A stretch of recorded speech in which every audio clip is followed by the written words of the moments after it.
And good morning, everybody, and welcome. It's fantastic to have this participation. This is our fifth fall training series session. We've had 4 policy sessions, and we've had an annual meeting that was held virtually last time. We would like to thank Hedgerow for their sponsorship. This has enabled us to provide this training to a large number of people and to keep our costs extraordinarily low. As always, we thank Tim Snellings and Cheryl Baldwin for their outstanding support and guidance in this process. We really couldn't do it without the two of them. We have been providing notices. Tim has got on the screen pretty much all the information you need to know about the fall 2021 training series. Please be sure to check out what's coming up in the next couple of weeks. We've got a month to go, and that it also includes Excellence in Environmental Health Award. That is an annual tradition of CCDEH to honor the programs within CCDEH members organizations, all those local environmental health organizations, and to call out some of the outstanding programs each year.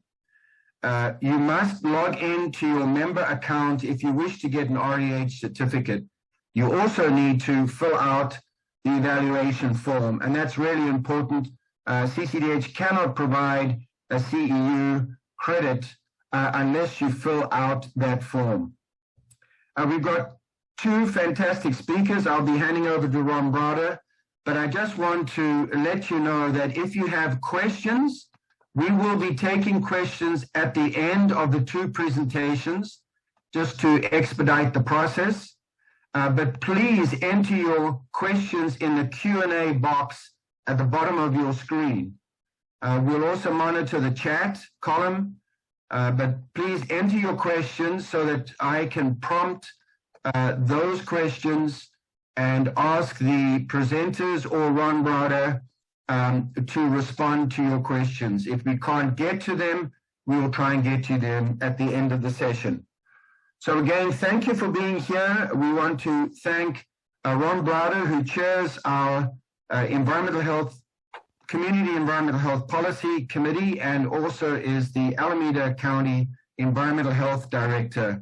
Ron is a huge asset to our organization, so take it away, Ron, and thanks for setting this up for everyone. Thank you, Justin. Good morning, everyone. Today we're going to talk about regional coordination in the COVID public health response, and actually what we've learned from that response. We have a couple of speakers this morning. I want to first introduce Dr. Nicholas Moss. He's the health officer for the Department of Public Health in Alameda County. Dr. Moss is the health officer, as I said, a role that he's held since July of 2020. Before that, he was the acting director of the Division of Communicable Disease Control and Prevention at Alameda County Public Health Department. In these roles, he's worked on the county's COVID-19 response since the start of the pandemic. Dr. Moss is an infectious disease medicine specialist and a medical epidemiologist by training. He first joined the Public Health Department as the HIV/STD section director in 2013. Excuse me, and prior to that, he worked on HIV prevention programs at the San Francisco Department of Public Health. Dr. Moss was born in the Bay Area and is a graduate of UC Berkeley. He received his medical degree from the University of California, Irvine, and trained in internal and infectious disease medicine and public health at the University of Washington in Seattle. Dr. Moss will be discussing ABAHO this morning, and also discussing regional decision-making and the collaboration that's needed between the Public Health Department and Environmental Health. The second speaker this morning would be, excuse me, Dr. Erica Pan. She is the Deputy Director of the Center for Infectious Diseases and State Epidemiologist, and was sworn in July 13 of 2020. She was the acting state public health officer from August 10, 2020 to January 3rd, 2021, Prior to joining CCDEH, Dr. Pan served as the health officer since July of 2018 and the director of the Division of Communicable Disease Control and Prevention and the deputy health officer at the Alameda County Public Health Department since 2011. Dr. Pan served in several positions at the San Francisco Department of Public Health from 2004 to 2011, including Director of the Public Health Emergency Preparedness and Response Section, Deputy Health Officer, and Director of the Bioterrorism and Infectious Disease Emergencies Unit in the Communicable Disease Control and Prevention Section. She is also a clinical professor in the Department of Pediatrics, Division of Pediatrics, Infectious Diseases at the University of California, San Francisco. She maintains her clinical work at San Francisco General Hospital and at UCSF Benioff Children's Hospital in San Francisco and Oakland in infectious diseases until 2019. In 2012, Dr. Pan was chosen to be one of 30 California Healthcare Foundation Leadership Fellows, and she completed her fellowship in 2014. As a fellowship alumni, she continues to leverage opportunities within the CHCF network to collaborate with leaders from multiple healthcare sections across California. Her previous training includes completion of the pediatric residency, chief residency, and pediatric infectious disease and traineeship in AIDS prevention studies, fellowships at the University of California, San Francisco.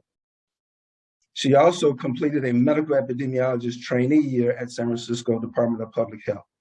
She is a board certified, both in pediatrics, infectious diseases, and pediatrics. She received her MD and MPH degrees from Tufts University School of Medicine and completed her undergraduate education at Stanford University. Dr. Pan will talk about the history of state health officer orders, help to define the regions, talk a little bit about the roles of public health and environmental health, what some of the enforcement challenges have been, and some regional policies. So with that, we'll get started with Dr. Moss. Dr. Moss, up to you. Thanks, Ron. Thanks to CCDEH for having me here. And also an honor to be on the panel with Dr. Pan, who was my, before she was state epidemiologist and acting state health officer, she was my immediate predecessor in Alameda County and my supervisor for many years. Next slide, please. So, as Ron mentioned, I'm going to give you a little bit of an overview of, the focus is regional coordination, especially during the pandemic, and I'm going to talk about that from the local perspective, and I'm going to talk about our Bay Area regional health official organization, ABAHO, talk a little bit about our experience, my experience with regional decision making during COVID, and then going to switch gears a little bit and talk about how our public health department and our Department of Environmental Health work together during COVID. Next slide, please. Okay, so to start, we're going to have a polling question, and this is the polling system. What you can do is point your phone at that QR code. It'll take you to a website. And it'll bring up this question, and you can vote on your phone, or you can go to this web address listed here, slido.com, enter that code number 4949, and that'll take you to the same site where you can answer the question. So I'm going to read it. I think some people have already started to answer, but the COVID pandemic, A, strengthened our team, B, stressed and challenged our team, C, I need a vacation, or D, all of the above.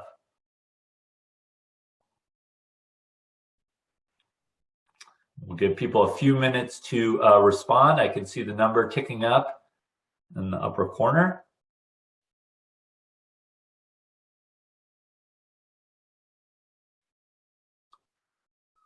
And so let's see if we have a correct answer for this one.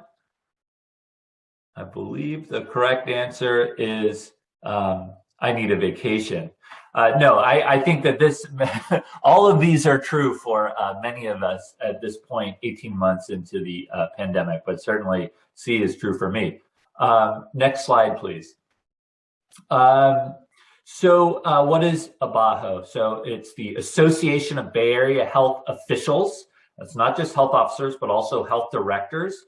Although certainly during COVID, it's been the health officers really using the forum. And it's a network representing the 13 city and county local health jurisdictions in the Bay Area. We have one city health jurisdiction, Berkeley. Everything else is a county health jurisdiction. And the goal of ABAHO is to improve collaboration and information sharing among these jurisdictions. As many of you know, the Greater Bay Area includes major urban centers, but also agricultural or more rural counties and regions, and is a very large population center in the state, over 7 million people, very large economic center in the state, $500 billion in annual GDP. So there's a lot going on in terms of public health issues. ABAHO is it's an informal organization. There is not a charter. We're not a formal affiliate of the California Conference of Local Health Officers, and it sort of grew up as that over time. But there is staff support, so it's there's a little bit of there is some structure there. But there are not, formal roles. There's not a president or officers, things like that. There are several affiliated work groups that have been active during COVID. The regional public information officers, have a sort of a parallel network, the regional epidemiologists, and also there's a longstanding public health preparedness work group, which I'll talk more about. Next slide, please. Okay, so ABAHO really was born of the HIV epidemic in the mid-'80s under the leadership of then San Francisco DPH Director David Werdiger, and really to focus on the specific issues of public health coordination at that time. Preparedness and pandemic flu planning emerged as a core public health need in the early 2000s. And so ABAHO at that time created a working group to focus on policy coordination in these areas, things like N95 respirator use, vaccine and antiviral prioritization, and isolation and quarantine policy. All this stuff probably sounds familiar, right? So these efforts actually really helped inform the local, the regional public health response to the H1N1 flu pandemic, and inform crucial decisions, and of course, laid a foundation for how we could work regionally during COVID. Certainly, ABAHO, since it was formed, has focused on other issues, and even during the pandemic to a small extent. Just one such example is a Bay Area Regional Air Quality Wildfire Smoke Communications Toolkit, right? So it's another issue that affects our region. And so ABAHO is a place where we can address some of those issues. Next slide, please. Okay, so during COVID, this is really how ABAHO was functioning and how we sort of were, how the regional approach took shape. First of all, it's a place for information sharing. You can exchange data, published data from across the country, across the world, but also what you're seeing locally in your jurisdiction and related findings.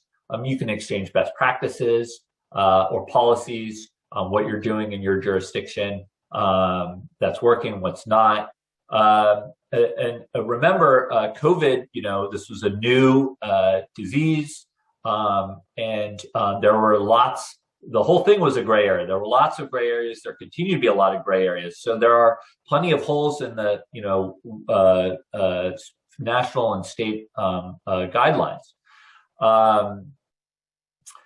This is, it's also a forum where you could discuss policy interventions. Are we going to, require health workers to wear face coverings in addition to masks, things like that, especially before more formal guidance became available.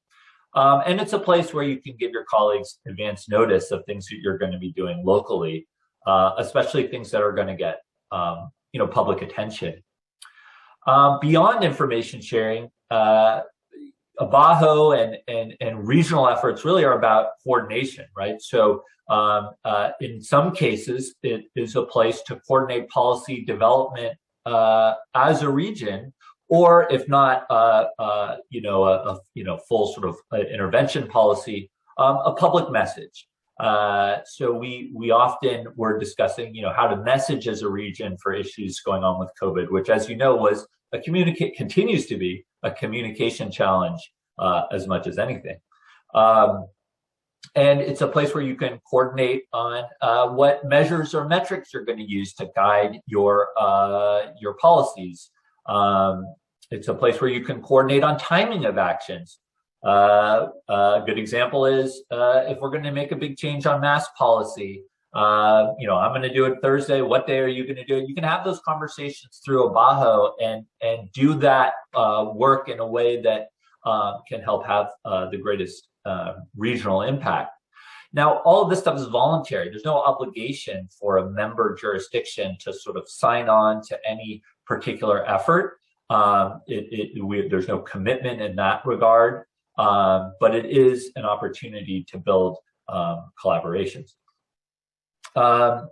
This probably should have put this on the earlier slide. We meet twice weekly. That's gone up and down. When we're in mid-surge, there's often a lot of things to talk about, or when there's a big issue like the initial rollout of vaccination. There's a lot of things to talk about. And then when life was quieter, we would downshift to once weekly meetings. Right now we are meeting twice a week. Next slide. Okay, so a few highlights. There are, over the course of the pandemic, where so many things have happened, there's only a few things that were really large-scale regional efforts that emerged with COVID, that emerged from ABAHO. Here are the big examples. So the initial stay-at-home order in March 2020, as you may all recall, several Bay Area jurisdictions moved together on this. And this was a true joint action, jointly coordinated, really effectively pretty much the same exact policy in place at the same time in the participating jurisdictions. You will see not all 13 jurisdictions seals are on the announcement there. ABAHO is not a thing where you have to sign on to everything that people do, but it's an opportunity to create these types of regional efforts. And I actually was not part of ABAHO for this effort, was functioning as Erica's deputy at that time, but Erica Pan, our next speaker, was representing Alameda County. Some other things that emerged over the course of the pandemic as regional efforts. When the winter surge hit last year, 2020, 2021, the state had a very much more mature regulatory system in place for COVID at that point. But we felt that the state restrictions were going to kick in a little bit late for the Bay Area, and several of us adopted the state restrictions early.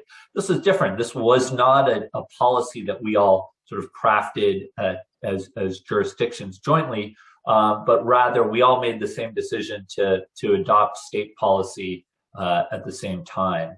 And then an example of something that truly happened as an ABAHO effort, where all 13 jurisdictions signed on, was a joint statement in favor of supporting full return to school in-class education in June of 2021 during the lull before the summer wave. And so you can see that actually has a ABAHO letterhead. And then the last example I have here was the move to resume mask requirements for vaccinated people during this most recent summer surge, which was another effort that was coordinated across the region. Next slide, please. Okay, so I will take a little bit deeper dive into what it was like to participate in these regional efforts from my perspective as health officer of Alameda County over the last year or so. And I think if it wasn't clear already, the greatest value in participating in these regional efforts is that it provides support for potentially controversial or just, difficult policies where people are, we're really intervening in people's lives in a way that is different from normal times. So of course the shelter in place, but also masking, and it provides the opposite of the sort of patchwork regulatory effect that we saw at times with COVID. And that is sort of a feature of decentralized public health.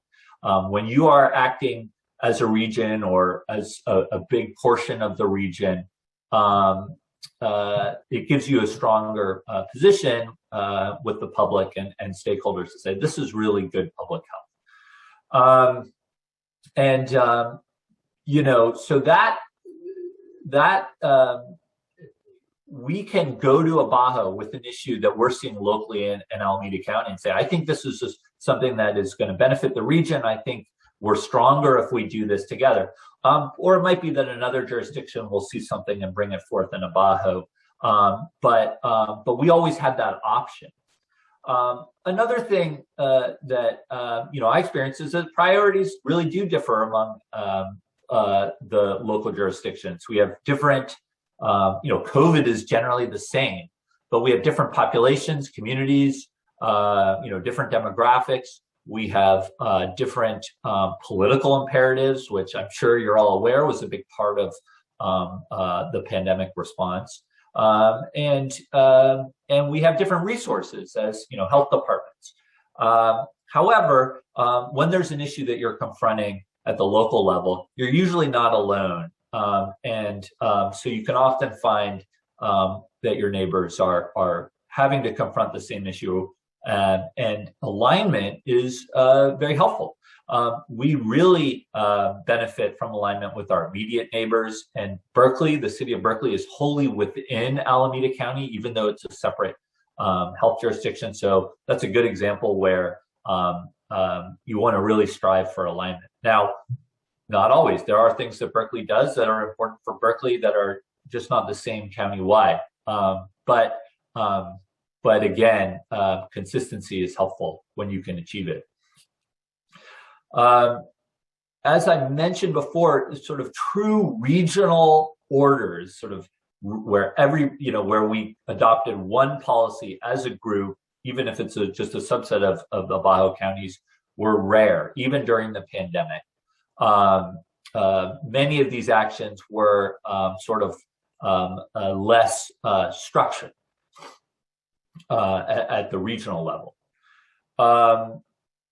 Also, over the course of the pandemic, it's very clear a lot of issues don't require a regional solution. There are, operational challenges with, your disease control activities, your vaccine rollout, any of a number of things that are going to look different from jurisdiction to jurisdiction. And it's not as necessary to have sort of a formal regional action, although it's good to know what people are doing. And in Alameda County, we ended up joining, I believe, every regional effort that emerged from Abajo. At the same time, we have not adopted every policy that others have adopted over the course of the pandemic. Next slide. I know a topic near and dear to all of your hearts is restaurants. And this is just one example of sort of the complexities of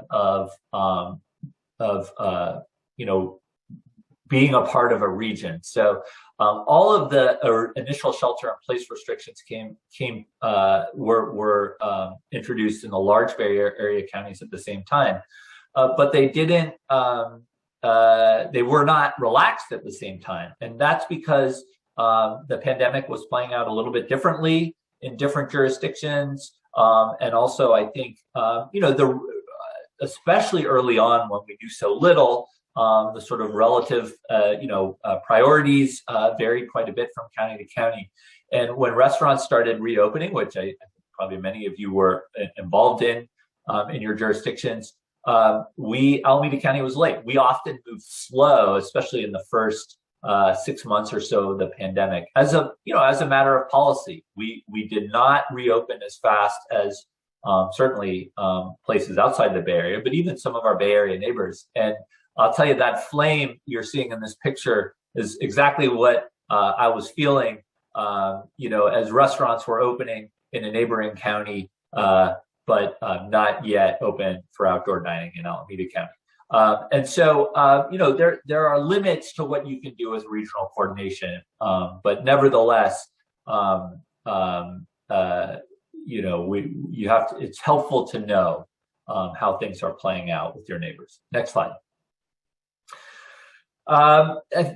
This is some additional takeaways, lessons learned, challenges even with working as a region. I mentioned that thing about lifting restrictions with the restaurants. Regional efforts also just take more time. If you need to do something tomorrow to address a public health issue in your community, then working through a BAHO to create a regional, to coordinate regionally is maybe not going to be practical. People need to be able to digest the policy, take it to their internal stakeholders, think about maybe external stakeholders in their jurisdiction, and that is time consuming.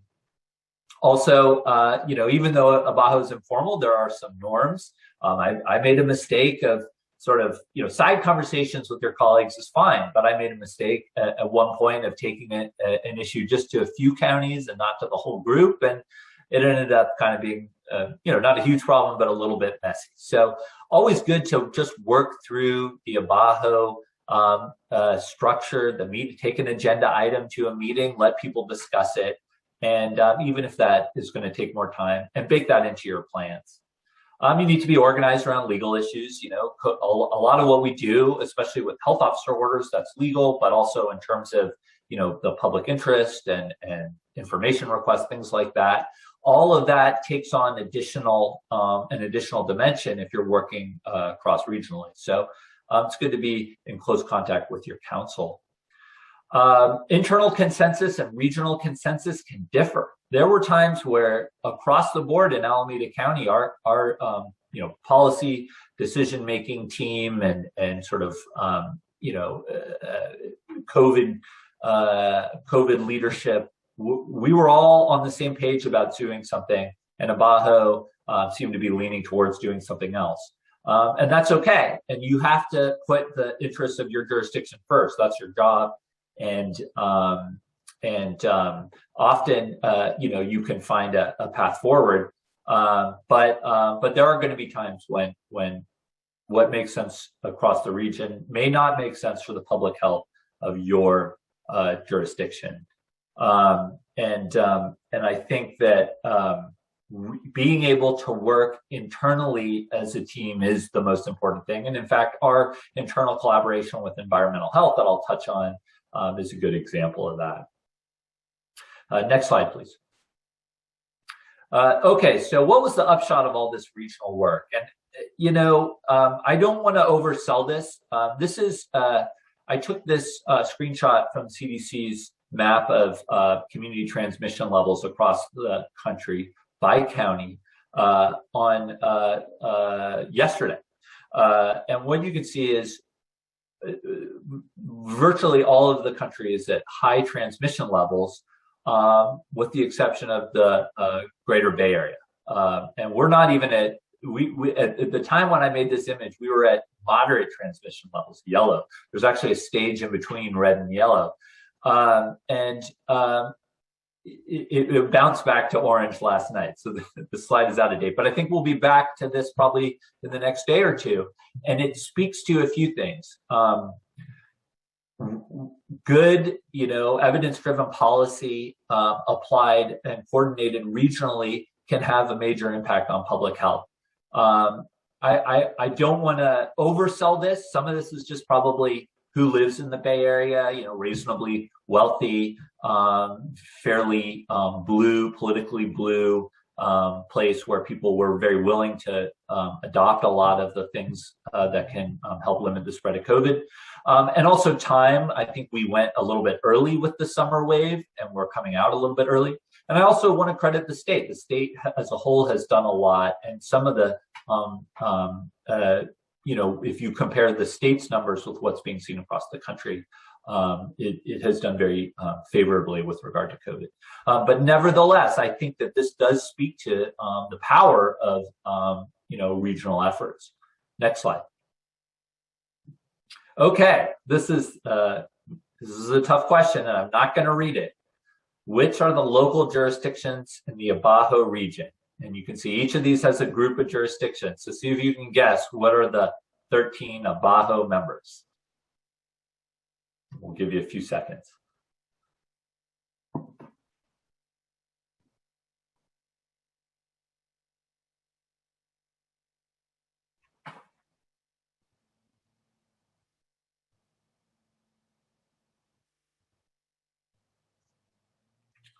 Well, I can see that people are thinking, they're reading, they're trying to remember that map that I put up at the beginning.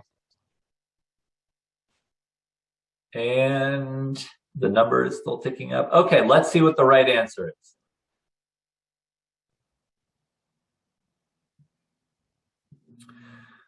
Does it highlight the right answer? It's not going to highlight the right answer. Sorry. Okay, that's all right. Thanks, Tim. The right answer is A, and it looks like a lot of people got it. So good job, everybody. You're paying close attention, even though it's early and I can drone on. Okay, so I'm going to switch gears a little bit and talk about working between environmental health and our disease control activities, which are in our separate public health department in Alameda County. Now, I know some of you are organized this way, and others, environmental health is within public health. We are separate, and at the leadership level, there's very close collaboration, but the teams are certainly, wholly separate.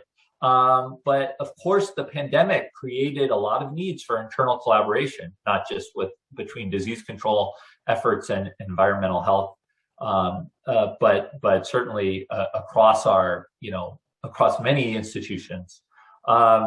Now, and another dimension to this is, health orders and restrictions. Strict restrictions are something that we should use extremely judiciously, but they are critical to a pandemic response. This is really why we have this kind of authority.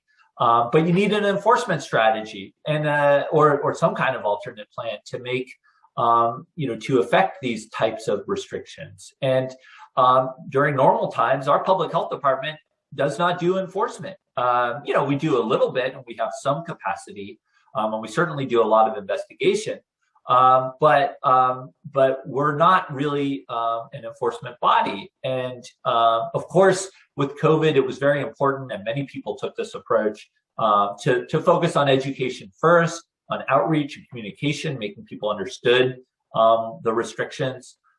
We also, of course, deferred a lot to the cities in our jurisdiction and local law enforcement, but priorities would certainly, vary over time and between cities in terms of enforcement. At a certain point, and you'll hear more about this from the next speaker, the state's statewide strategy to restrictions really matured and came with some enforcement capacity, and also Cal-OSHA's approach really matured. So that helped fill in the gap. But actually, Alameda County environmental health shouldered a lot of the early load, particularly on the food side of things, with, of course, restaurants, but even food manufacturing facilities that our team doesn't normally regulate. I know there's a lot of areas that were regulated outside of this, but these turned out to be really important areas in terms of COVID reopening, because they were, first of all, critical infrastructure in terms of the food supply, and also in terms of the sort of working environments where people were coming back to, and I think in terms of the visibility. Now, in addition to just the routine sort of oversight of restaurants that our DEH has, they had to take on this kind of reopening responsibility and COVID investigation and response responsibilities in partnership with our traditional communicable disease control teams and our sort of expanded COVID team at a time when, staff capacity, as is probably true for many of you, was limited, and not everybody was in a good mood. And I'm not talking about our DEH staff. I'm talking about members of the public, business owners. This is a stressful time. But you really need the capacity that our DEH can bring to the table. We needed it. First and foremost, the ability to investigate, go out, talk to people. Also, the relationships with restaurants and our restaurant network were really critical. Next slide, please. I want to spotlight, there are many examples, but I want to spotlight just one thing that was sort of a joint effort early on, and it was highly visible. We had a grocery staff outbreak of COVID relatively early on during reopening. And it was a joint investigation between our COVID disease control team and our DEH staff. And I think one thing that this and other similar situations illustrated is that, COVID is not a foodborne illness, but our DEH could really use the same playbook for foodborne illness in approaching this facility and others like it, and also could bring really the same kind of enforcement potential for state regulations and at this time local regulations to bear if needed. Now, it turns out for COVID, we really focused for these types of outbreaks on testing and isolation and quarantine, and not necessarily closure. But we had both the authority for me as health officer, or at this time I think Erica was still with us, and also the mechanism and experience with our DEH team to have that in our back pocket if we needed it. This is not the only area where we collaborated during COVID. Next slide, please. This very recently, we worked with our DEH team. Ventilation, I know, is been a huge issue with COVID, and of course we're now in smoke season. It hasn't been so bad this year as last year, but nevertheless, schools needed some help, and we developed some guidance jointly around that issue. And another example was swimming pools, reopening swimming pools, another area that DEH was familiar with regulating. And here we were, public health sort of writing reopening guidelines for swimming pool operators, among other things. And of course, DEH has a lot of experience in these areas. So we really tried to leverage that. Next slide, please. Okay, so another polling question. Is your environmental health department in your public health department, or are they separate? Go ahead and vote.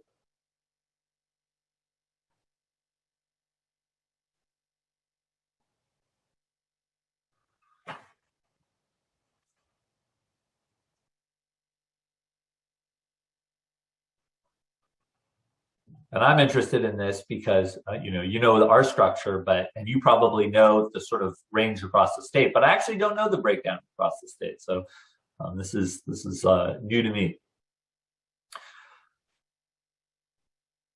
Okay, so it looks like we are seeing it's pretty, at least with the group of people who answered, pretty integrated, but certainly separate departments. Or even a different organizational structure in some cases. Next slide, please. So this is, we're getting towards the end. This issue of together or separate. We're separate, but it doesn't mean you can't work together. And I think COVID illustrates this. And there are other things we deal with that illustrate this. You need to have strong protocols or norms to make it a success. And I think as critically, you can't just, generate a guidance in in your public health department, send it, over to your environmental health folks and expect things are going to be successful. You have to really develop those types of guidances, those restrictions and partnership, and understand the role and function of each team that's participating in implementing these policies. And that relationship needs to be active. And I think I was relatively new to this, but I think we've been able to forge that fairly well during COVID. And hopefully we'll build from that as the pandemic wanes. Next slide, please. Okay, so summarizing, ABAHO plays a critical role in regional public health coordination in the Bay Area, and regional efforts can really enhance and greatly enhance the Bay Area pandemic response, but it does take work. And similarly, environmental health can enhance the reach of public health and public health disease control. Our system wasn't built for COVID, but let's try to take advantage of everything that we have across these different functional units. And just to highlight or preview our next speaker, here she is, Dr. Pan, when she was still at Alameda County, signing the first local health state of emergency in Alameda County on March 1st, 2020, in my office. It was a Sunday night. We'd already been going full speed for about 6 weeks at this point. So I think that is it for me. Oh yeah, one last polling question. Here we go. Just to see if you were listening. Which of these was a regional health order? A, the stay-at-home order. B, the mandatory masking order. C, reverse chronological order. D, laboratory reporting order. Or E, A and B.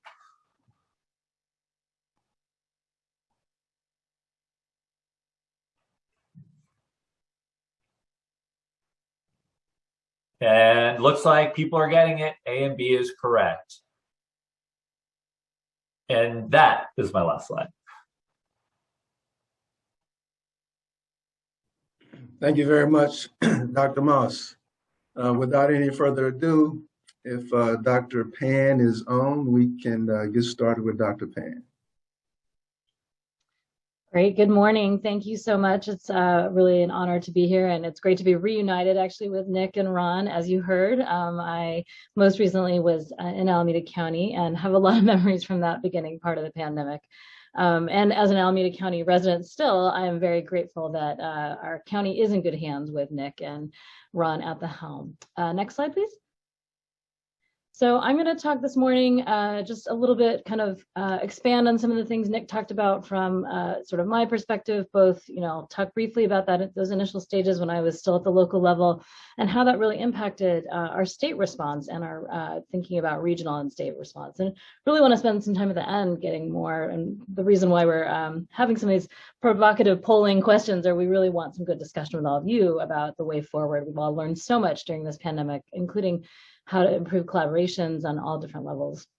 So again, some more background. I'm going to show you all the different ways we can, and it's not all, but many different ways we slice and dice our state as far as different regions, how we have different roles at the public health and environmental health levels, all the enforcement challenges, and Nick started to speak to that at the local level, kind of our state perspective on that. Want to make sure you all hear a little bit more about local coordination teams that we developed here at the state public health department. And we are actively thinking about what that will look like in the future, and want to think more about how we interact with environmental health in that regard. And then just again, the pros and cons of different sort of local, regional, or state requirements or policies. Next slide, please. So as you heard, a few times now, I was actually started in Alameda County last spring at the beginning of this pandemic. I remember that everything seemed to happen on a Sunday last March. So that March 1st was our first case. We declared a public health emergency, sitting in Nick's office. No one else was in the office, but the two of us were there, and I signed off on that state of emergency. And then just a couple weeks later, we were actively reducing how large can gatherings be, right? We said nothing over 10,000, and then nothing over, I think, 5,000. And I remember that weekend we were thinking about, well, how much more should we ratchet it down? And then on Sunday, the 15th, there was an active call among 7 of us in the Bay Area. And within 24 hours, we were on this stage you're seeing here, and we had gotten ourselves, our lawyers, and actually ultimately by that noon press conference, our public information officers all together aligned on this really sort of really monumental order that we issued as far as this regional stay-at-home order in the Bay Area. And again, it was a whirlwind at that moment, and being able to issue the same exact legal language in all 7 jurisdictions was really an amazing feat. And it happened very quickly because we all knew that we could save lives by doing it, and it was so urgent to do so. And I think you heard a lot about the background of the Bay Area Health Officer Coalitions, and a lot of that work actually, when I was previously in San Francisco and in Alameda County, worked on various pandemic preparedness. Then we, of course, then thought more about flu, but a lot of those relationships and collaborations really helped build sort of the work that you heard about from Nick as well. And I think the Bay Area, because it's pretty unique, just as far as the kind of interjurisdictional patterns, I mean, all regions have a lot of interjurisdictional work and commute patterns, but definitely common media outlets, and just a lot of need to make sure we're trying to align on various policies so that we can maintain public clarity. And we, at the state level, because this was the first in the state and actually the nation stay-at-home order, the state followed a few days later, and really this strong coalition in the Bay Area, and I'm of course biased having been part of it, but really did impact how we thought about and how other health officers across the state were thinking about coalitions and regionalizing to coordinate, again, especially in the kind of rapidly evolving environment with a lot of the politicization, as Nick mentioned as well. So this really kind of set a stage for the state, for sure. Next slide. And so as I migrated to the state level and was working with local health departments and really thinking about our approaches, we wanted to try to formalize some of these coalitions so that we could try to get a sense from each region, sort of what was happening in that region, trying to have clearer pathways to have more efficient discussions with what was happening in each region. And again, I'd say Abajo was one of the most formal of those jurisdictions. But a lot of other health officer coalitions either already existed or were starting to evolve because of all these active issues that, as you heard about, I think those kinds of coordination and collaboration were happening at all different areas for people to try to align. But as you also know, there's a lot of other different ways that we can map out regions in California. So another kind of way to look at regions, probably many of you know a lot about, and we'll talk more about it later, are the OES regions and the mutual aid, and how the state Office of Emergency Services divides up our state. And there's 6 of those. And then this option 2 here in the upper right corner was the beginning of us trying to figure out what these regional health officer coalitions would look like as we formalize them. Again, the Bay Area was much more established, and some of these other ones were kind of evolving. And then there's, different ways you can look in different business organizations about economic regions. We've seen at least a couple different ways people divide up California into economic regions. And then some of our other public health programs that have to do with nutrition and outreach had developed other regional kind of groupings within California. That's option 4 that you see here. So we kind of worked with the California Conference of Local Health Officers and SHEAC to think about, which of these really makes the most sense for us to think about the state collaborating with regions, and how our regions in the public health world collaborating with each other most frequently. So we had a vote across the local health jurisdictions and landed on these health officer coalitions as a way we would formalize our work with the state. Next slide. And this is just kind of a breakdown of what the different jurisdictions are. And again, from the other slide, and another one you'll see in a moment, there are, of course, many different ways to look at this, but we just wanted to come up with some ways that, again, either health officers were naturally and health departments were naturally working with each other. And again, a lot of the sort of work and live patterns that you see. Next slide. So, thinking to later in 2020, you will remember the other thing that was really interesting, and Nick alluded to this, is there was that initial very coordinated stay at home, and we all thought that was the hardest decision we were going to have to make. And really, the much harder decision was, when to reopen, how to reopen. And obviously we're still learning that lesson every single time we have a surge, because the environment changes, what we know about the virus changes. So you may remember the Blueprint for a Safer Economy that the state unveiled at the end of August, early September. And we were gradually moving counties out of what we had the purple, red, and orange, and gosh, I can't even remember anymore. And I think it was also yellow. We very intentionally didn't want to have green yet, because we knew we weren't going to quite be green until we got to vaccines. But we had the blueprint, and we were moving at a county level people in and out of those sort of colors, and there were different restrictions, as you all may remember, depending on which level of transmission each county had. But as we were slowly reopening, we started to see our second big surge. And so that was, cases really started skyrocketing again in the winter. And, we started seeing our hospitals fill up again, our ICU capacity change. And then in mid-November, we issued a limited stay at home that was also sort of statewide. And that was a curfew, basically, that things couldn't happen after either 10 or 11 p.m., really trying to restrict the sort of late night activities that were more uninhibited without masks. And then we continue to see our hospitalization increase and the ICU capacity decreasing. So, and we also realized that, and of course, again, this is just such a huge state. It's the largest in the nation, as you all know, with 40 million people and huge diversity, which is why these regions have evolved.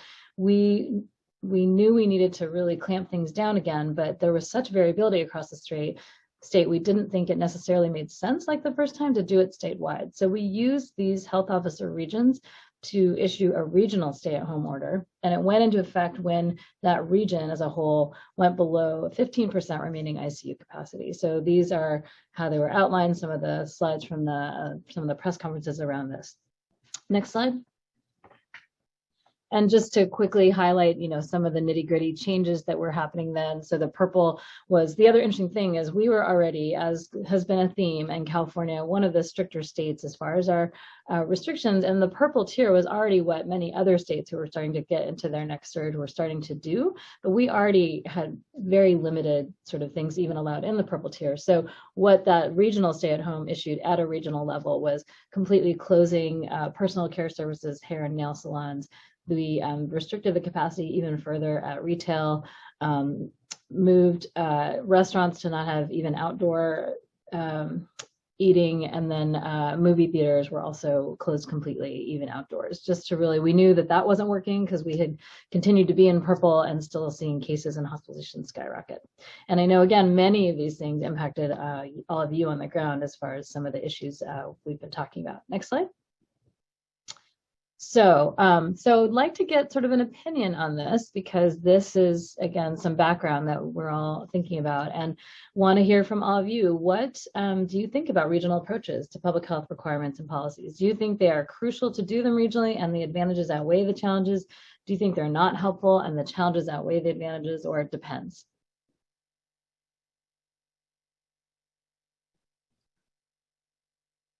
And I see the numbers climbing up. Let's see. 15 of you have responded.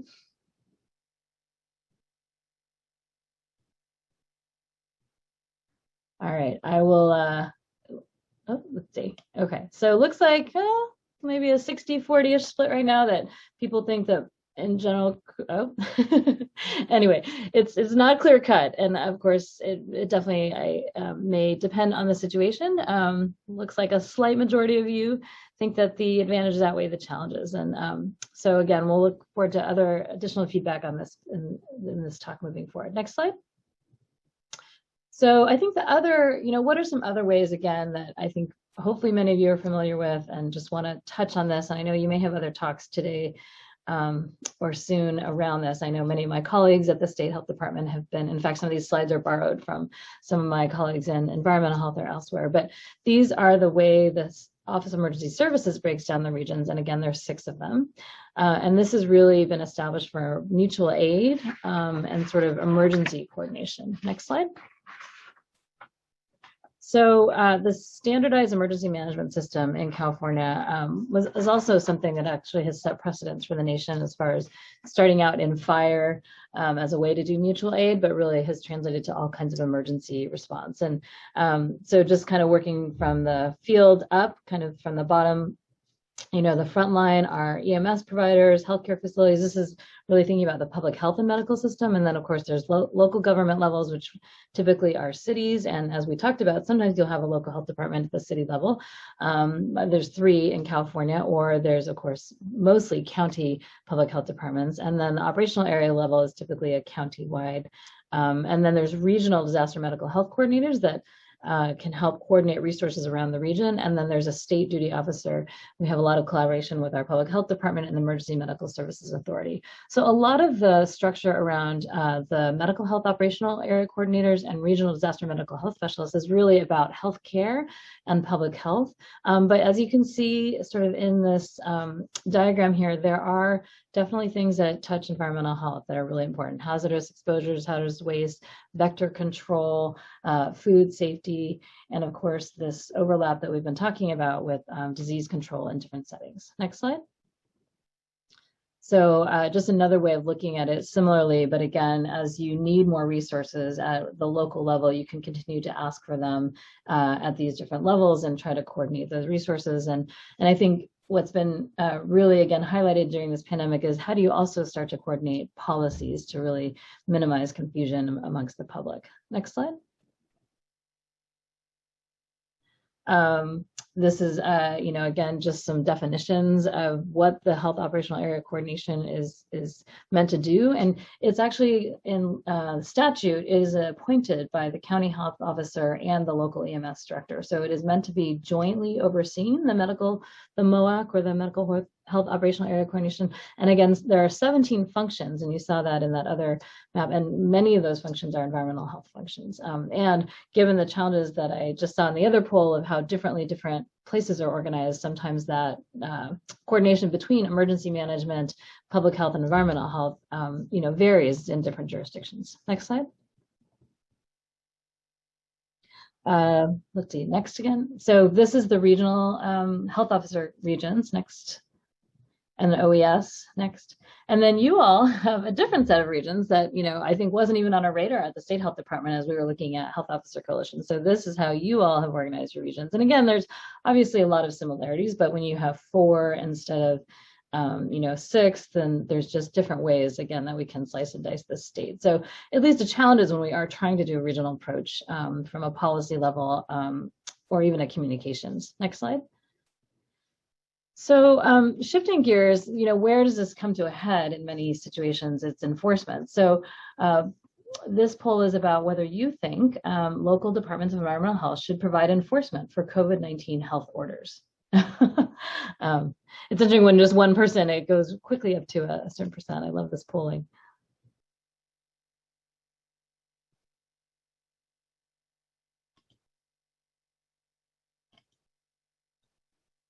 Let's see, 18 people have responded. Anyone else going to go for it? 19. All right, so about 2/3 of you think that environmental health, or maybe 3/4, let's see, do not think that departments of environmental health should be providing enforcement for COVID-19 orders. So let's talk more about a state perspective on this as well. Next slide. So, as mentioned, for local health departments, they have statutory authority to issue measures that may be necessary to control infectious diseases, but again, don't have a lot of other enforcement and usually don't do regulation at the local level. But there are a lot of state regulatory agencies. And so the state did develop this enforcement task force and developed also strike teams. And it was very much a multi-agency, multidisciplinary effort, as you can see here. So it was organized and coordinated by the Office of Emergency Services, but really involved all these different organizations, including many that are within the Department of Consumer Affairs that you see in the right-hand corner. So the lighter gray are all part of the Department of Consumer Affairs. So these groups came together, worked within their own purviews around various things that had to do with COVID-19. And next slide. And they did actually develop a mission and a purpose for this enforcement task force. So it was established in early July, and it was meant to support public health measures to curb the spread of COVID-19. So these all these different agencies coordinated the strategic targeted enforcement actions and public education opportunities to businesses and other entities that might be out of compliance. And the purpose was to enforce these actions under the authority of the public health order and or within the respective jurisdiction of each state department in that task force. And while there were many organizations, as you see, they still had very limited jurisdictions within each of them. So there were a lot of different priorities here that they were strategically doing. But you can see here in the second bullet under strategy that the local government has primary responsibility for enforcement of the orders within the jurisdiction. So while there were still these key agencies, again, that had some state regulatory authority, the task force was still really defaulting that the local government has the primary responsibility unless the local jurisdiction reached out to the state. And then there were certain things. The one that, I'm sure that interacted the most with many of you is the ABC group. And they actually did have some of the most staffing, I think, to really be able to be on the ground and help enforce some of these orders, especially with regards to restaurants and bars. But this was, definitely a challenging effort as well. As with all of you, I think none of us have enough staffing and resources often just to do our regular jobs, much less magnitude as a pandemic of this scope and magnitude. So the bandwidth of certain agencies was limited, again, especially in a huge state like this with such a geographic spread, 40 million people. And then a lot of requests were coming in that weren't really falling into any of those buckets of all those different agencies. And it was a real challenge to think about how could the state help support local efforts, and knowing that, again, in different jurisdictions, the local efforts sometimes were not supported by the community or even local law enforcement. Many lessons learned here, similar to others that Nick already mentioned, but, again, communication and relationships and coordination are key. Being able to connect local jurisdictions to regional agency representatives was also just a helpful function of this. And the task force itself needed to continuously level set the expectations of enforcement based on, the bandwidth, the jurisdictional authority of each of these agencies. And they came up with a data-driven prioritization that helped focus these limited resources and human power. And, some of the examples that weren't really clear, not only whose jurisdiction as far as the impact, as far as geographic jurisdictions, but who has authority over a certain kind of space. And one example that came to mind and became pretty public, that there were a lot of local efforts from, there was a place in a certain county that was having basketball tournaments that were bringing kids and players and families from all over the state. And they had outbreaks that impacted multiple jurisdictions as well. And the local public health had tried to, stop these tournaments and really had no support from local law enforcement. So eventually the state got involved and actually had a TRO, and it was closed, and these basketball tournaments were closed down. This was in the middle of the peak of the surge. So that was an area where, even though there wasn't a clear agency that had authority over, for example, a basketball court or an indoor basketball court, I think that one got to the level of the Attorney General. So there were times when it seemed important enough to enough of the entities to act at the state level. Next slide. So to kind of continue on this theme, what organizations do you all think have the most successful enforcement capacity for public health orders and requirements? So there's local public health, local environmental health, local law enforcement, some of these state enforcement agencies or others. And in some situations, the private sector was starting to do some of their own self-enforcement through their own kind of organizations, professional organizations. But go ahead and answer this poll.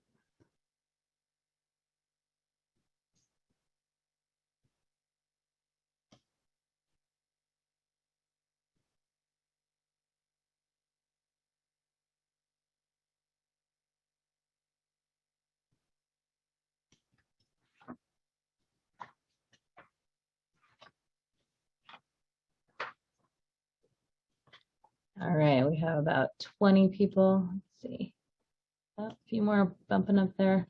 So about a third of you are saying local law enforcement. The next most popular answer is state enforcement agency, local health departments. And I see, as the organizations of environmental health departments, the last the last option here, the lowest responses are for local environmental health. So I think, again, this is one of the biggest challenges in this pandemic is how to enforce, who can enforce, and I think a lot of people looking to each other to enforce. And I think this is something we really need to think carefully about for the future as far as these kinds of situations. Next slide.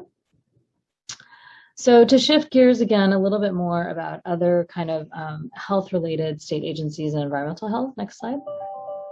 So this is just one snapshot of another center in our health department, and I see my colleague Mark Stars is with us today as well. So later on, if we have a discussion, it'd be great to get his input as well. And a lot of things here that many of you know, probably even better than I, really have to do with inspections of food and drug manufacturing, sort of food and drug safety on that level, a lot of environmental management and radiation safety, drinking water safety. But there is this whole emergency preparedness team in environmental health that helps interact with that MOAC and RDMH system I mentioned, getting mutual aid. And I know this was really active during a lot of these post-wildfires, working closely with our emergency preparedness office as well, which is a separate office, to coordinate resources again in mutual aid and policies and procedures.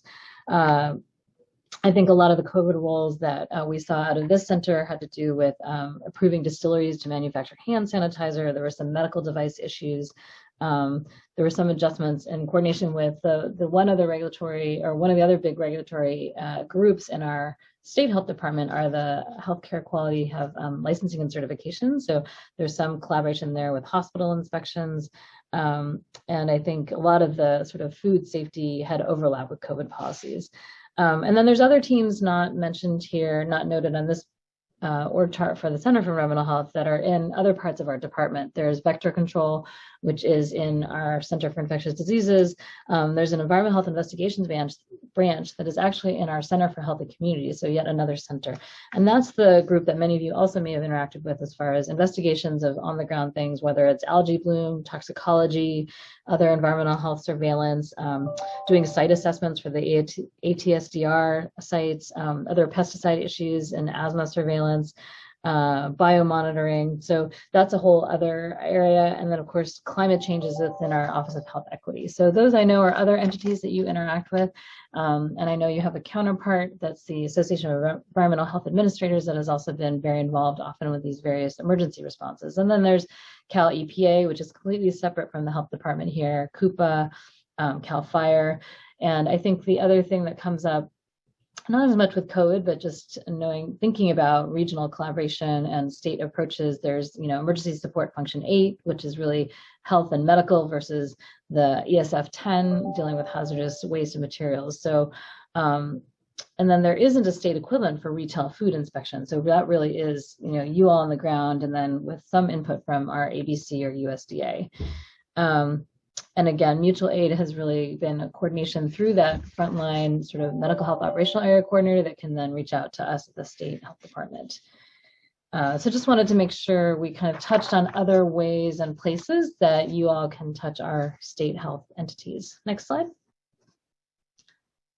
So, so we've been talking a little bit about mostly county level and then region and state, but there are actually 3 city public health departments that have their own environmental health department programs in California. And there are actually more that are actively considering and applying to be city health departments. So just wanted to get a sense from this group, if you think city health departments within a county jurisdiction actually strengthen environmental health response, or if it actually is a challenge or weakens environmental health response.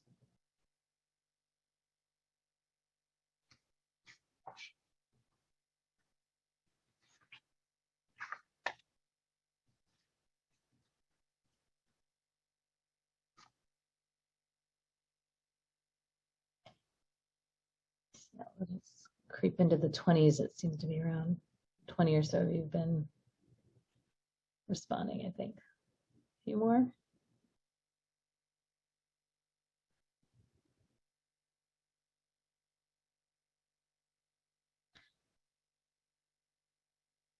All right, it looks like it's, around 60-40. So yet another thing, there's not a consensus necessarily, but I think it just provokes, again, a lot of decision-making and discussions around what is the right level to be making some of these, especially when it's actual regulations and enforcement, and what are the best levels to do different types of things. So yeah, it looks like it's still about 60-40 that most of you, the majority of you, think it's actually weakens the environmental health response.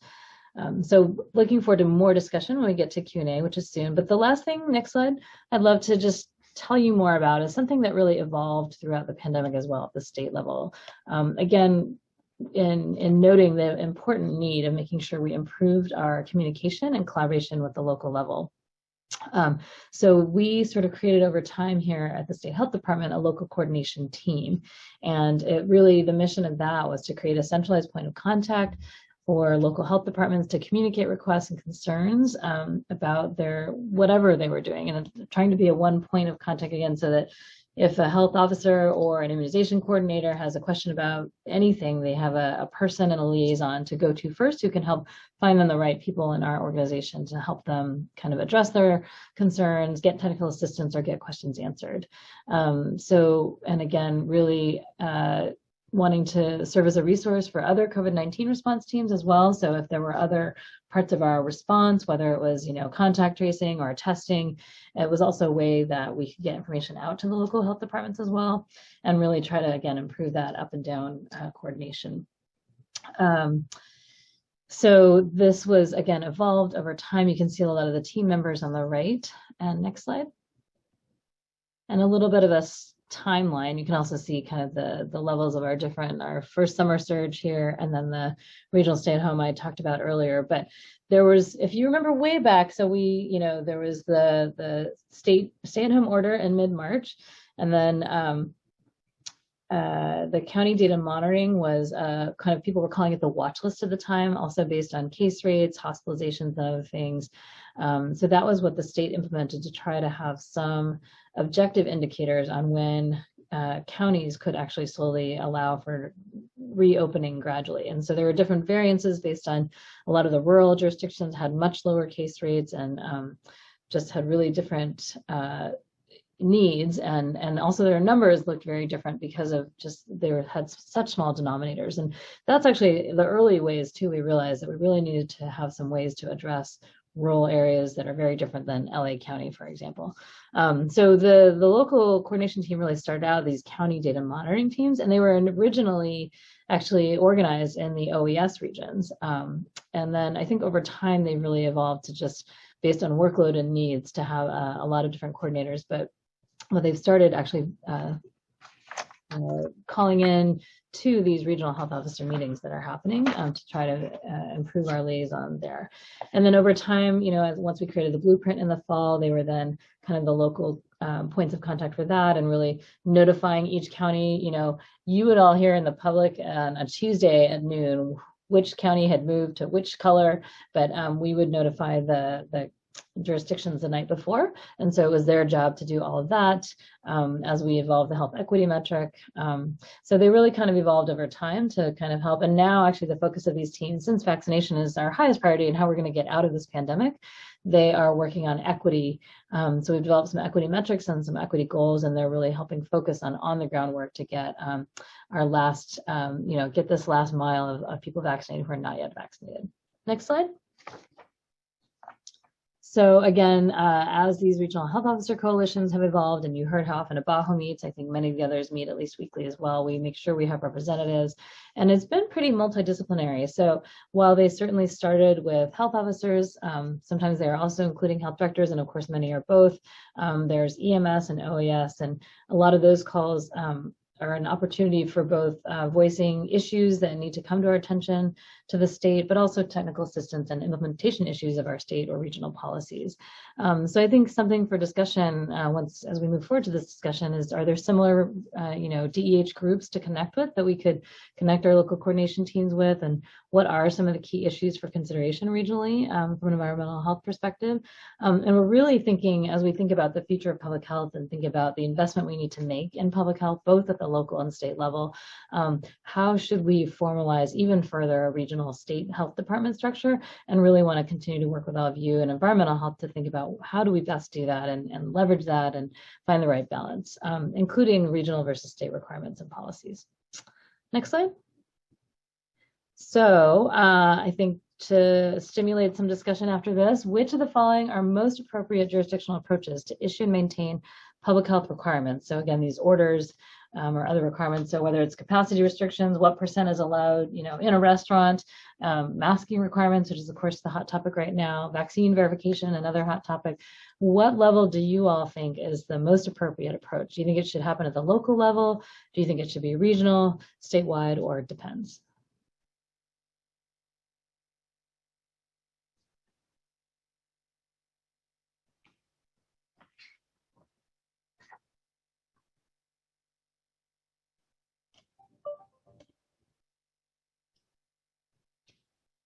we've got 22, 24. And again, not surprisingly, because that's, there's not a consensus here, it looks like. So about a third of you say local jurisdiction, another around a third think it depends.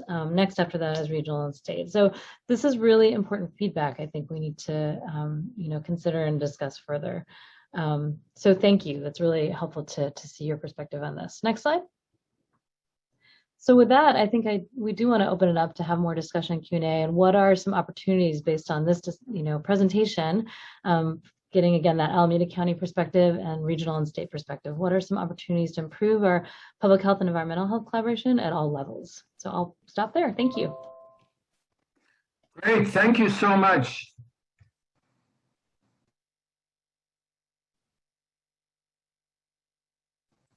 Thank you so much, both Erica and Nick. Doctors, it's always great to have the physicians on the team, and very, very pleased that you could share your presentations with us and your perspectives. I'm Justin, I'm the Executive Director for the group, and I'm going to field some of the questions and answers and work with Ron on that. And as I said before, anybody that has any questions, please post them in the Q&A box at the bottom of your screen, or chat if you can't get to the Q&A. Just let us know if there are any questions you have of the presenters about the presentations, or just in general. I'm going to kick off with two questions, a little bit of a comment as well, and then see if folks have specific issues that they want to raise, or certainly to commend you for two great presentations. I also want to thank Mark Starr for joining us. Mark has been a great ally to us through the Department of Public Health. He is a member of CCDEH in that capacity, and I do appreciate having that great open communication with Mark. Pre-COVID, we used to have coffee together quite frequently to keep the lines of communication open, but that pesky COVID has got in the way of that. So Mark, I'm looking forward to resuming our coffee dates again. But for the others on the line, I know we've got well over 50 people participating. I'm going to kick off with two questions. One is, what other regional efforts are there? I know that there are some in Southern California, but Nick, particularly you spoke about this sort of regional collaboration. Can you just make us aware or share a link or something, so that our environmental health directors are aware of these collaborations that are already underway and don't reinvent the wheel? And then the second comment really is around CCLHO and CCDEH. And CCLHO is obviously the formal advisory body to CDPH, but their environmental health committee has been our principal conduit of formal communication for many, many years. And we've had a wide range of success. To be very blunt, sometimes it's poorly attended by both sides, by environmental health and by the health officers, because of all the demands on our schedules. So it's been of moderate success in having a vibrant discussion around these issues. And I know Mark and others have pushed hard to keep this alive. But it's partly a question is, outside of the CCLHO Environmental Health Committee, how else would you propose we have some stronger collaboration, whether we are members, the environmental health departments are part of or members of the public health department or not? Because that is a separate discussion. And as you both said, whether we are integrally, formally part of public health or not, we're all serving the same citizens, we're all serving the same residents, we all have the same mission, so we should be able to have collaboration. So it's kind of a two-part question, comment, and either of you, if you could share some response to that. I can, I can try to respond to a few things in there. I think for your first question about other regional coalitions, actually, there are those regional stay-at-home regions that I showed, and those health officer coalition. There's a very active San Joaquin Valley, health officers, health directors coalition. Similarly, there's the rural rural area in Northern California health officers. Rancho is what they're calling themselves now. Greater Sacramento has a group. Southern California is slightly less because it's so big, I think is not necessarily meeting as frequently or as organized, but all those others actually do have, you know, again, frequent meetings. So I think, and then CCDEH, I think, so to your point, yes, CCDEH is absolutely an advisory body to CDPH. And I think especially when it comes to very formal positions on certain legislation, when we all get back to having more bandwidth to follow those things, and really sort of slower moving, kind of more formal input and policies, that is the important formal way to get input into the health department. But there are a lot of processes, certainly, and even pre-COVID, I think, and Ron or Mark can say more how often that group met, but it doesn't meet as often. The board of CCDEH does meet once a month, but there's a lot of again, formal processes. Pre-COVID, there was also, you know, you had to comply with all the public nature of those meetings, making sure the agenda items, anything to be voted on was, you know, 10-day notice or whatever it was. So it does make it really hard for informal communication and coordination, or in something moving as fast as this pandemic, to have good communication. So I think, you know, I think the last thing that I was talking about, the local coordination teams, I think it's something we really want to build on and think about more broadly than just, you know, we've started an infrastructure within our health department here at the state. And again, it's been very public health focused with some of the other liaisons I mentioned, but, you know, I think we could really work with CCDEH to think about how do we better interact with environmental health. So I think that, to me, might be one venue. And then I don't know, Dr. Starr, if you have other ideas from the state perspective on that. But Thanks. Anything to add, Nick? I was just going to say, you know, I can speak from my experience just in the Bay Area region, and also I think there's probably history here that I don't know because I'm relatively new to the organization, but certainly, I encourage people from the Bay Area, those 13 jurisdictions, to connect with your health officer or the health director or agency director to, you know, if you want to explore the potential for working through a BAHO on something regional, you know, even acknowledging that there are, you know, the environmental health regions as well. Great. All right, thanks. We do have two questions here, two excellent questions, one from Luis Posbon in San Luis Obispo. And that really is recognizing that you health officers get burnt out like environmental health does. You have this amazing attrition of 18 or 19 of you, and we're seeing a similar, maybe a little bit of a slower response, but we're seeing a lot of environmental health directors fall by the wayside, partly because of COVID. But Liz asked whether we should leverage MOAC to deputize a group of public health reservists to help out, particularly if you have something like COVID. It's a complicated question because I immediately see whether you're going to deputize their authority, their kind of police authority, or you're just deputizing their sort of day-to-day functioning. So I think it's a double question there, but that's one thing. Can we mobilize MOAC to really provide some additional assistance and give you a break? And then I'm going to go straight into the second question because it's somewhat related, and that is, without getting too political now, which is difficult for me as a lobbyist, it was exasperating to have the peace officers bail on us on enforcement. And this is anecdotal, this is a personal comment. It was a shame to have California folks not enforce the law. But as a result, because many of the peace officers did not step up and enforce the mandates that you and the state had imposed, it rested on environmental health to do that. And that was an extra burden. So do you have any comments on that about deputizing the health officers? And how do we deal with that situation where really stuff that should be done by cops are then passed on to your health and environmental health folks that traditionally don't play that sort of enforcement role? So I'll take a stab at especially the first one. I think the second one is definitely a really important and hard question.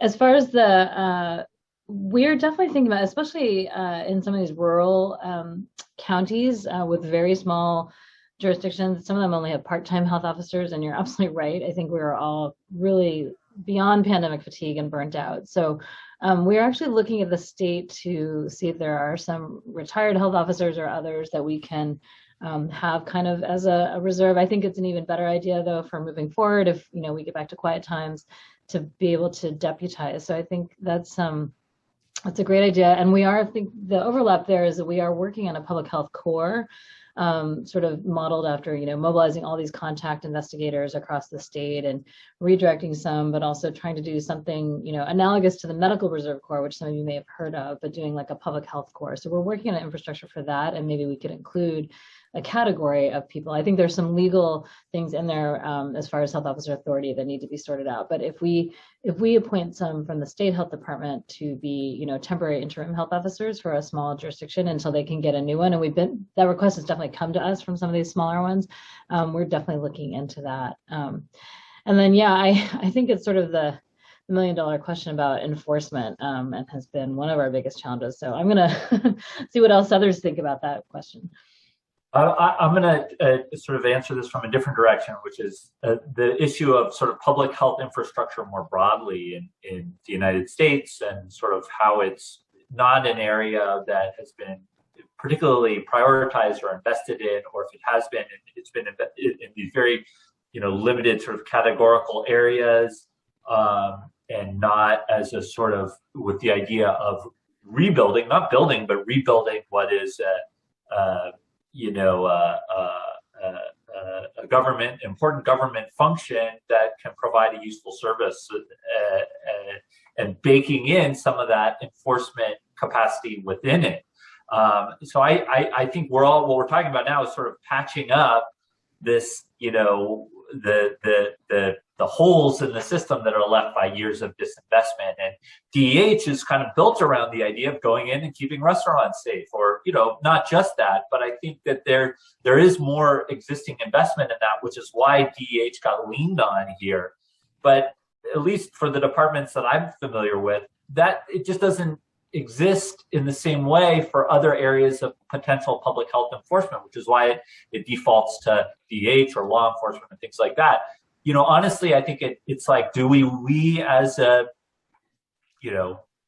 communities want to invest in this as a thing that public health does, both during a pandemic and also at during normal times where there is potentially a role for this. And I think that's really the public policy discussion that has to happen. And are there resources, to support it?